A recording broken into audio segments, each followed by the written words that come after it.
రాజమండ్రి అనగానే గుర్తుకొచ్చేది గోదావరి తీరం. ఈ నేల ఎలాంటిదంటే మనకి ఆంధ్రుల అన్నపూర్ణగా పేరుగాంచిన డొక్కా సీతమ్మ గారికి జన్మనిచ్చిన నేల ఇది. మహాభారతాన్ని మనకి తెలుగులో అందించిన మన ఆదికవి నన్నయ్య గారికి జన్మనిచ్చిన నేల. చాలా దశాబ్దాల నుంచి ఉన్న కోరిక. ఈ మన హ్యావ్లాక్ బ్రిడ్జ్ ఒక చాలా పురాతనమైంది.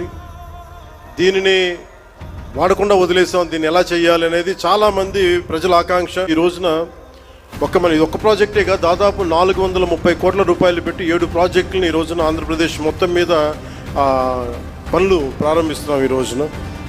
దాంట్లో ముఖ్యమైనది ఈరోజు మనకి అఖండ గోదావరి ప్రాజెక్ట్. ఈ అఖండ గోదావరి ప్రాజెక్టులో యువతకి ఎక్కువ ఉపాధి అవకాశాలు ఉంటాయి.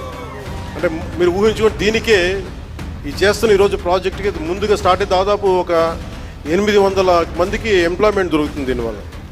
ఇవన్నీ కాకుండా దాదాపు 4 లక్షల మంది పూర్తయితే 4 లక్షల మంది కనీసం సంవత్సరానికి పర్యాటకుల మినిమం అని, అంతకు మించి పైకి వెళ్ళే అవకాశాలు చాలా ఎక్కువ ఉన్నాయి. అంటే మన టార్గెట్ ఏంటంటే 2035 నాటికి 35 లక్షల పర్యాటకులను అఖండ గోదావరి ప్రాజెక్టు ఆకర్షించేలాగా రాష్ట్ర పర్యాటక రంగం ముందుకు పోతుందని తెలియజేస్తూ, this not the first time, this not going to the last time.